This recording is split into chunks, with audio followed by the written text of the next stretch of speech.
ಅದೇ ನಾವು ಗಂಡಸರಿಗೆ ಅವ್ರಿಗೆ ಅದು ಐಡೆಂಟಿಟಿ ಪ್ರಶ್ನೆ ಇಲ್ವಲ್ಲ. ಆದ್ರೆ ನಾವು ಕೇಳ್ತಾ ಇಲ್ವಲ್ಲ ಅವರಿಗೆ ನಿಜವಾಗ್ಲೂ ಗಂಡಸ ಅಂತ ಕೇಳ್ತಾ ಇದೀವಾ, ಅಥವಾ ಎಂಜಿನಿಯರ್ ಅಂತ ಹೇಳಿದ್ಮೇಲೆ ಅಷ್ಟಕ್ಕೆ ಎಂಜಿನಿಯರ್ ಚೆನ್ನಾಗಿ ಸಂಬಳ ತಗೊಳ್ತಾರೆ ಆಯ್ತಪ್ಪ ಅಂತ.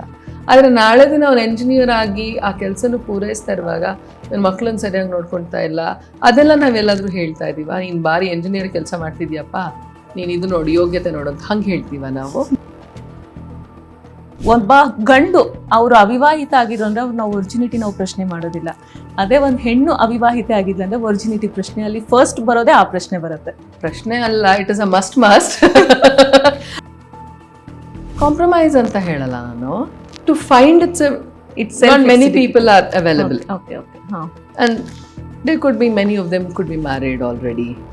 ನಮ್ಮಲ್ಲೆಲ್ಲ ಮೋಸ್ಟ್ಲಿ ಮ್ಯಾರಿಡ್ ಬೈ ದೆನ್. ಅಲ್ಲಿ ನಮಗೆ ಆಪ್ಷನ್ಸ್ ಕಮ್ಮಿ ಇರುತ್ತೆ. Then to if you still want to be in a relationship then you cannot ask for much that legally one who is eligible to ask for. Then again you become illegal. Second ಕಡೆಯಿಂದ ಹೋಗು. ಇಷ್ಟೆಲ್ಲ ನೋಡ್ತಾ ಇದ್ರೆ ಒಂದು question ಬರುತ್ತೆ, ಹಾಗಾದ್ರೆ ಒಂದು ಮಹಿಳೆಯ ಜೀವನದಲ್ಲಿ ಗಂಡಿನ ಅನಿವಾರ್ಯ ಇಲ್ವಾ ಅಂತ? ಅನಿವಾರ್ಯ ಆಗ್ಬಾರ್ದು. ಎಕ್ಸಾಕ್ಟ್ಲಿ, ಅನಿವಾರ್ಯತೆ ಆಗ್ಬಾರ್ದದು, ಅಗತ್ಯನೂ ಆಗ್ಬಾರ್ದು. ಪ್ರಾಕೃತಿಕವಾಗಿ ಎರಡು ಮನಸ್ಸುಗಳು ಸೇರಕ್ಕೆ ಸಾಧ್ಯ ಇದೆ ಅಂತ ಹೇಳಿದ್ರೆ ಅದು ಸ್ನೇಹ ಭಾವದಲ್ಲೋ ಯಾವ್ದಾದ್ರು. ನೀವು ಟೇಕ್ ಆಲ್ ದ ರಸಾಸ್, ಹೆಂಗಾದ್ರೂ 9 ರಸನೂ ಇದೆ. ಶೃಂಗಾರ ಅಫ್ಕೋರ್ಸ್ ಎಸ್ ಶೃಂಗಾರ ರಸ ಇಲ್ಲದೆ ಮತ್ತೆ ಯಾವುದೂ ಆಗಲ್ಲ. And it is so beautiful. ಹೌದು, ಅದನ್ನ ಕೆಲವು ಮೊಹಪತ್ರ ಅವರು ತೋರಿಸ್ತಾರೋ ನಮಗೆ. ಅವ್ರು ಈವನ್ ಎಟ್ 75 ಅವ್ರ ಶೃಂಗಾರ ರಸನ ತೋರಿಸೋ ಅಷ್ಟು ಇನ್ನು ಯಾರು ತೋರಿಸ್ಲಿಕ್ಕೆ ಸಾಧ್ಯನೇ ಆಗಲಿಲ್ಲ ಅದನ್ನ ವೇದಿಕೆಯಲ್ಲಿ. ಸೊ ಹೀಗಾಗಿ it is not about that. ಅನಿವಾರ್ಯತೆ ಆಗಬಾರ್ದು ಅಂತ ನಾನು ಹೇಳ್ತಾ ಇರೋದು. ಅನಿವಾರ್ಯತೆ ಆಗಬಾರ್ದು. ಮತ್ತು that's what exactly again and again I'm saying the same word. Helplessness ನಮಗ್ ಬರಬಾರ್ದು. ಅದಲ್ಲದೆ ಇಷ್ಟದಿಂದ ಆಗುವಂಥದ್ದು ಯಾವುದೇ ಸಂಬಂಧಗಳು ಬಾಂಧವ್ಯ ಆಗಿ ಉಳ್ಕೊಳ್ಳುತ್ತೆ. ಇಲ್ದಿದ್ರೆ ಅದು ಅದೇ ಸಂಬಂಧ ಆಗುತ್ತೆ. Then we have to go to the court. Then I have to say my lord he is not taking care of my child, ಸರಿಯಾಗಿ ಅಲಿಮನಿ ಕೊಡ್ತಾ ಇಲ್ಲ ಅಥವಾ ಮೇಂಟೆನೆನ್ಸ್ ಮಾಡ್ತಾ ಇಲ್ಲ, school fees see that is not what is important. School fees ಕಟ್ತಾ ಇಲ್ಲ, ಇವರು maintenance ಕೊಡ್ತಾ ಇಲ್ಲ, ಅದಕ್ಕೆ ನಾನು ಜಡ್ಜ್ ಹತ್ರ ಹೋಗ್ತಿದ್ದೀನಿ. Where it should not be. ಪಾಪ ಅವ್ರಿಗೆ ನಾನು ತಲೆ ಬಿಸಿ ಹಾಕೋ ತರ ಇರಬಾರ್ದು.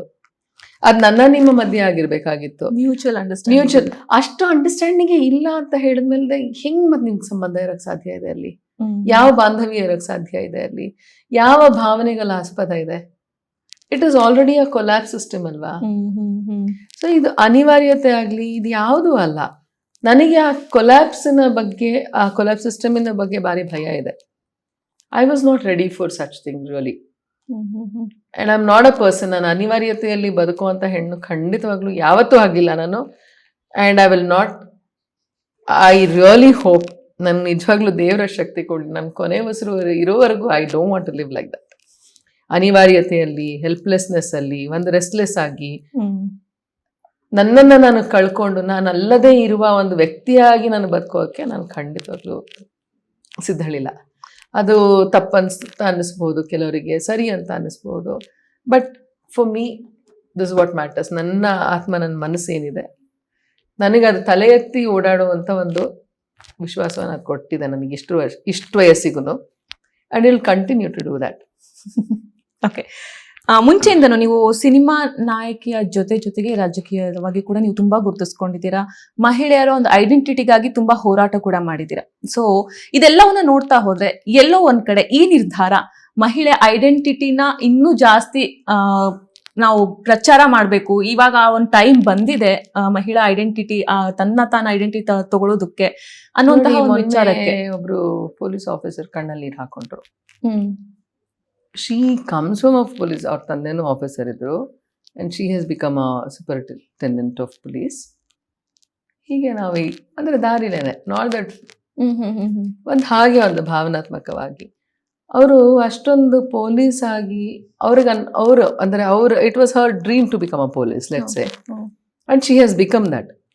So according to her, she has fulfilled ಅವ್ರಿಗೆ ಏನು ಇದನ್ಸ್ತೋ ಅದನ್ನ ಅವ್ರು ಫುಲ್ಫಿಲ್ ಮಾಡ್ಕೊಂಡಿದ್ದಾರೆ. ಆದರೆ ಅವರಿಗೆ ಮಗು ಹುಟ್ಟಿದಾಗ she was telling me that ಇತ್ತೀಚೆಗೂ ಅವ್ರ ರಿಲೇಷನ್ ಹೇಳ್ತಾರಂತೆ, ಇವಳೆಲ್ಲ ನೋಡ್ಕೊಂಡಿದ್ದಾಳೆ ಮಕ್ಕಳನ್ನ, ಇವಳಿಗೆಲ್ಲಾಗಿದೆ ಮಗು ನೋಡ್ಕೊಳಕ್ಕೆ, ಬರೀ ಕೆಲಸ ಮಾಡಕ್ ಹೋಗ್ತಾಳೆ ಅಂತ. ಅದವ್ರು ಈಗಲೂ ಕಣ್ಣಲ್ಲಿ ನೀರು ಹಾಕೊಂಡು ಹೇಳ್ತಾರೆ.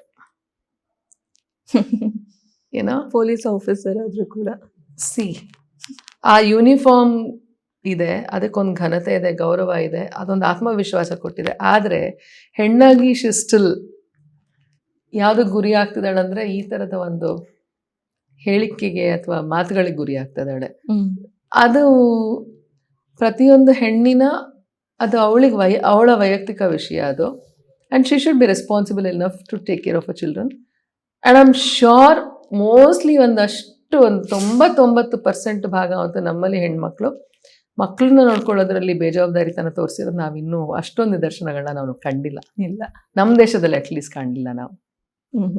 ಹಾಗೆಲ್ಲ ಇರುವಾಗ so what should be her identity ಅನ್ನೋದೇ ಇವಾಗ ಅಲ್ಲಿಗೆ ಒಂದು ಪೊಲೀಸ್ ಆಫೀಸರಿಗೆ ಹೀಗಾಗ್ತಿದೆ. ಒಂದು ಮುಖ್ಯಮಂತ್ರಿ ಸ್ಥಾನದಲ್ಲಿ ಕೂತಿರುವಂತಹ ಮಹಿಳೆಗೆ ಪುನಃ ಅದೇ ಪ್ರಶ್ನೆಗಳನ್ನ ಕೇಳ್ತಾ ಇದ್ದೀವಿ.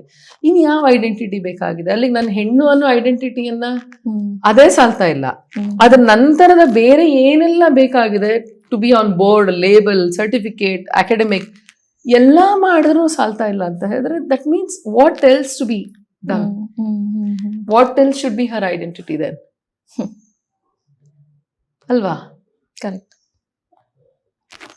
ಆಶ್ಚರ್ಯ ಆಗತ್ತೆ ಇವಾಗ ನೋಡಿದ್ರೆ ಅಲ್ಲ, ಯಾವ ನಿದರ್ಶನ ನಮಗೆ ಕಣ್ಮುಂದ್ ಬರುತ್ತೆ. ನಮ್ಮ ಒಂದು ಐಡೆಂಟಿಟಿಗೋಸ್ಕರ ನಾವು ಎಷ್ಟು ಹೋರಾಡ್ತಾ ಇರ್ತೀವಿ, ನಮಗೆ ಗೊತ್ತೂ ಆಗಲ್ಲ ನಮ್ಗೆ ಏನು ಇಲ್ಲ. ನಾವು ಗಂಡಸರಿಗೆ ಅವ್ರಿಗೆ ಅದು ಐಡೆಂಟಿಟಿ ಪ್ರಶ್ನೆ ಇಲ್ವಲ್ಲ, ಆದ್ರೆ ನಾವು ಕೇಳ್ತಾ ಇಲ್ವಲ್ಲ ಅವರಿಗೆ, ನೀನ್ ನಿಜವಾಗ್ಲೂ ಗಂಡಸ ಅಂತ ಕೇಳ್ತಾ ಇದೀವಾ? ಅಥವಾ ಎಂಜಿನಿಯರ್ ಅಂತ ಹೇಳಿದ್ಮೇಲೆ ಅಷ್ಟಕ್ಕೆ ಎಂಜಿನಿಯರ್ ಚೆನ್ನಾಗಿ ಸಂಬಳ ತಗೊಳ್ತಾರೆ ಆಯ್ತಪ್ಪ ಅಂತ. ಆದ್ರೆ ನಾಳೆ ದಿನ ಅವ್ನು ಎಂಜಿನಿಯರ್ ಆಗಿ ಆ ಕೆಲಸನೂ ಪೂರೈಸ್ತಾ ಇರುವಾಗ ನನ್ನ ಮಕ್ಳನ್ನ ಸರಿಯಾಗಿ ನೋಡ್ಕೊಳ್ತಾ ಇಲ್ಲ, ಅದೆಲ್ಲ ನಾವೆಲ್ಲಾದ್ರೂ ಹೇಳ್ತಾ ಇದೀವ? ನೀನ್ ಬಾರಿ ಎಂಜಿನಿಯರ್ ಕೆಲಸ ಮಾಡ್ತಿದ್ಯಪ್ಪ, ನೀನ್ ಇದು ನೋಡಿ, ಯೋಗ್ಯತೆ ನೋಡೋದು ಹಂಗೆ ಹೇಳ್ತೀವ ನಾವು? Are do anybody dare telling all that? ಅದು ಆಯ್ತು. ಇವಾಗ ನಾವೊಂದು ಒಬ್ಬ ಗಂಡು ಅವರು ಅವಿವಾಹಿತ ಆಗಿದ್ರು ಅಂದ್ರೆ ಅವ್ರು ನಾವು ವರ್ಜಿನಿಟಿ ನಾವು ಪ್ರಶ್ನೆ ಮಾಡೋದಿಲ್ಲ. ಅದೇ ಒಂದು ಹೆಣ್ಣು ಅವಿವಾಹಿತ ಆಗಿದ್ಲ ಅಂದ್ರೆ ವರ್ಜಿನಿಟಿ ಪ್ರಶ್ನೆ ಅಲ್ಲಿ ಫಸ್ಟ್ ಬರೋದೇ ಆ ಪ್ರಶ್ನೆ ಬರುತ್ತೆ. ಪ್ರಶ್ನೆ ಅಲ್ಲ, it is a must. I think now they should take it off from their mind. It is too much to ask for, I guess, ಅಲ್ವಾ? ಕರೆಕ್ಟ್. ಮತ್ತು ಇನ್ನೊಂದೇನಾಗಿದೆ, ಆ ಥರದ್ ಏನಕ್ಕೆ ಬರುತ್ತೆ ಅಂತ ನಿಮ್ಗೆ, ನೀವ್ ಆ ಥರನ ಒಂದ್ ಸಪೋಸ್ ಆ ಥರದ ಗೋ ಥ್ರೂ ಆಯ್ತು ಅಂದ್ರೆ ನಿಮ್ಮ ಕಡೆಯಿಂದ ಯಾವ ತರ ನೀವು ಆನ್ಸರ್ ಕೊಡ್ಬೇಕು? ಒಂದು ನೀವ್ ಆಗಿರ್ಬೋದು, ಇಲ್ಲ ಜನರಲ್ ಒಂದು ಹೆಣ್ಮಗು ಆಗಿರ್ಬೋದು, ಯಾವ ತರ ಆನ್ಸರ್ ಕೊಡ್ಬೇಕಾಗತ್ತೆ ಈ ತರ ಸಿಚುವೇಶನ್ ಅಲ್ಲಿ ಅಂತ? ಅವಳ ಆನ್ಸರ್ ಕೊಡೋ ಅವಶ್ಯಕತೆ ಇಲ್ಲ. ಅವಳ ಮನ್ಸು ಏನ್ ಹೇಳ್ತಿದೆ ಅವಳು ಅದನ್ನ ಕೇಳ್ಬೇಕು ಅಂತ ಅನ್ಸುತ್ತೆ ಅಷ್ಟೇ. And whatever you are as an individual ಹೆಣ್ಣು, but with you have some qualities in you. ಆ ಕ್ವಾಲಿಟೀಸಿಗೆ ನಾನು ನಿಲ್ಬೇಕೇ ವಿನಃ ನಾನು ಇನ್ನೊಬ್ರು ಯಾವ ಕ್ವಾಲಿಟಿನ ನನ್ನಲ್ಲಿ ನೋಡಕ್ ಇಷ್ಟಪಡ್ತಾ ಇದ್ದಾರೆ ಅದಕ್ಕೆ ನನ್ನನ್ನು ಬದಲಾಯಿಸ್ಕೊಳ್ತೀನಿ ಅನ್ನುವಾಗ ಒಳ್ಳೇದಕ್ಕೆ ಬದಲಾಯಿಸ್ಕೊಳ್ಳೋಣ. That's a different thing, you know. But ನನ್ನಲ್ಲಿ ಒಂದು ಆತ್ಮವಿಶ್ವಾಸ ಇದೆ, ನನ್ನಲ್ಲಿ ಒಂದು ಧೈರ್ಯ ಇದೆ, ಅಥವಾ ನನ್ನಲ್ಲಿ ಒಂದು ಗಟ್ಟಿತನ ಇದೆ ಅಂತ ಹೇಳುವಾಗ ಅದನ್ನ ನನಗೆ ಮತ್ಯಾರೋ ಹೇಳೋದ್ರಿಂದ ನನಗದು ಸಪ್ರೆಸ್ ಆಗತ್ತಂತ ಹೇಳಿದ್ರೆ I think I should not encourage it. ಅದನ್ನ ಅವಳು ತಿಳ್ಕೊಳ್ಬೇಕು. ದಟ್ ಆ 20s ಅಲ್ಲಿ ಯಾಕಂದ್ರೆ ಮೋಸ್ಟ್ಲಿ ಏನಾಗುತ್ತಂದ್ರೆ ಮಗು ಆಗೋದು ದೈಹಿಕವಾದಂತ ಇದು ಅನ್ನೋಕ್ಕಿಂತ ಹೆಚ್ಚಾಗಿ how well is she prepared mentally, correct ಅನ್ನೋದು ಕ್ವೆಶ್ಚನ್ ಮಾರ್ಕ್. ಯಾಕಂದ್ರೆ ಏನಾಗುತ್ತೆ ಅಲ್ಲಿ ಅಟ್ರಾಕ್ಷನ್ ಅಂಡ್ ಈ physical attraction, these things will take a step forward. ಅದು ಫ್ರಂಟ್ ಸೀಟ್ ಅಲ್ಲಿ ಇದೆ. After once your mid-30s it's in a back seat. ಆಗ ನನಗೆ ಅದರ ಪ್ರಾಮುಖ್ಯತೆ ಹೆಚ್ಚಾಗಬೇಕಾಗಲ್ಲ, ಪ್ರಾಮುಖ್ಯತೆಗಳು ನನಗೆ ಬೇರೆ ಬೇರೆದು ಕಾಣಿಸಕ್ ಶುರು ಆಗತ್ತೆ. ಆರ್ ಇನ್ ಅ ಮ್ಯಾನ್ ಅವರ ಪರ್ಸನಾಲಿಟಿ ಯಾವ್ದಿರ್ಬೇಕು. See when I am 20 you obviously go for looks 100%. The minute he looks good at if I'm attracted andre you tend to fall for a man. Correct. ಯಾಕಂದ್ರೆ ನನಗೆ ಜೀವನದ ಅನುಭವಗಳಿರಲ್ಲ, ನನಗೆ ಏನ್ ಕೇಳ್ಬೇಕಂತನೂ ನಂಗೆ ಗೊತ್ತಿಲ್ಲ. ಅನುಭವ ಇಲ್ಲ ಅಂತ ಹೇಳಿದ್ರೆ how do you even know that what you ask for? You have no clue. So ಅದು ಕ್ಲೂಲೆಸ್ ಇರೋದ್ರಿಂದ, ಇನ್ನಸೆನ್ಸ್ ಇರೋದ್ರಿಂದ, ಹೊರಗಡೆ ಪ್ರಪಂಚದ ತಿಳುವಳಿಕೆನೂ ಕಮ್ಮಿ ಇರೋದ್ರಿಂದ we don't know how much we prepared. So I feel after 30-35 it is more a desire which is stronger in you. ಅಲ್ಲಿ ಏನಾಗುತ್ತೆ ಅಂತ ಹೇಳಿದ್ರೆ, and to find a partner is also difficult because of lot restrictions. ಯಾವ ತರ restriction ಬರ್ಬೋದು after 35ಗೆ? Restrictions, ಒಂದು restrictions you are already age ಅಲ್ಲಿ ಆಫ್ಟರ್ ಒನ್ಸ್ ಯು 35-36 ಅಂತ ಹೇಳಿದ್ರೆ to find a partner it's is difficult ಅಲ್ವಾ? ಕಾಂಪ್ರಮೈಸ್ ಮಾಡ್ಕೊಳ್ಳೋದು ಜಾಸ್ತಿ ಚಾನ್ಸಸ್ ಇರುತ್ತೆ ಅಂತೀರಾ? ಕಾಂಪ್ರಮೈಸ್ ಅಂತ ಹೇಳಲ್ಲ ನಾನು, to find it's not many people are available. Okay okay. ಹಾ. And there could be many of them could be married already. ನಮ್ಮಲ್ಲೆಲ್ಲ mostly married by then.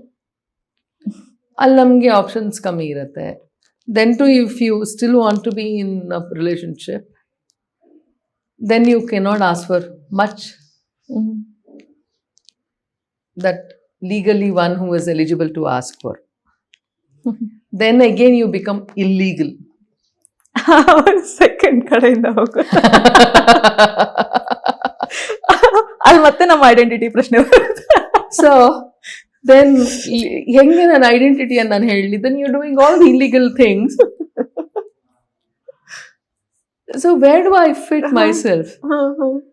It's not the same for a man. Unless a woman questions ಇಡ್ತಾ ಅವ್ರು ಹೋಗಿ ಪ್ರಶ್ನೆ ಹಾಕಿ ನೀವು ಮಾಡ್ತಿರೋದು ಸರಿ ಇಲ್ಲ, you are an illegitimate relationship ಅಲ್ಲಿ ಇದ್ದೀರಾ ಅಂತ ಹೇಳಿ ಅವ್ರು ಕಂಪ್ಲೇಂಟ್ ಮಾಡಿದ್ರೆ ಮಾತ್ರ it becomes a complaint. Otherwise no, it is not a complaint and it's an accepted fact. Society, ಹೆಂಡತಿ, ಎವ್ರಿಬಡಿ ಅಲ್ವಾ? ಈಗ ನಾನು ಮಾತ್ರ ಇಲ್ಲಿಗಲ್ ಆಗ್ತೀನಿ. ಸೊ ಎರಡು ಕಡೆಯಿಂದ ಪ್ರಾಬ್ಲಮ್ ಆಗತ್ತೆ. ಒಂದ್ ಕಡೆ ಇಲ್ಲಿಗಲ್ ಆಗತ್ತೆ, ಇನ್ನೊಂದ್ ಕಡೆ ನನ್ನ ಐಡೆಂಟಿಟಿ ಎಲ್ಲಿ ಹೋಯ್ತು ಅಲ್ಲಿ. ಮತ್ತೆ ಅದನ್ನ ನಾನು ಹೊರಗಡೆ ಹೇಳ್ಕೊಳ್ಲಿಕ್ಕಾಗಲ್ಲ, because are already in to an illegal something. Not illegal ಇಲ್ಲ ಅಂದಾಗ ನಾನು ಅದ್ರ ಬಗ್ಗೆ so today I can sit here and talk. ಯಾಕೆ? I done something legal. Illegal ಮಾಡ್ಲಿಲ್ಲ ನಾನು. That has given me confidence to speak. And what I'm trying to say, ನಾವ್ illegally ಹೋಗೋ ಅವಶ್ಯಕತೆ ಇಲ್ಲ. ನಂಗೆ ಲೀಗಲಿ ದಾರಿ ಮಾಡಿಕೊಟ್ಟಿದೆ ನನ್ನ ಕಾನೂನು. ಅಲ್ಲಿಂದ ನನ್ಗೊಂದು ಆತ್ಮವಿಶ್ವಾಸ ಕೊಡ್ತಾ ಇದೆ ಅದು. You don't have to be bound by these restrictions around you. It is there, but I'm giving you this option too. ಅಂತ ಹೇಳುವಾಗ why should I be hesitant? Obviously. ನಾನು ಯಾವುದೋ ಒಂದು ಇಲ್ಲಿಗಲ್ ಆಗಿ ಹೋಗಿ ನಾನು ಹೆಸಿಟೆಂಟ್ ಆಗಿರೋ ಬದಲು what is a better option? Legal ಆಗಿ ಹೋಗಿ ತಲೆ ಎತ್ಕೊಂಡು ಓಡಾಡೋ ಅಂತಹ ಒಂದು ಅವಕಾಶ ಸಿಕ್ಕಿದೆ ಅಂದ್ಮೇಲೆ why not I take up that?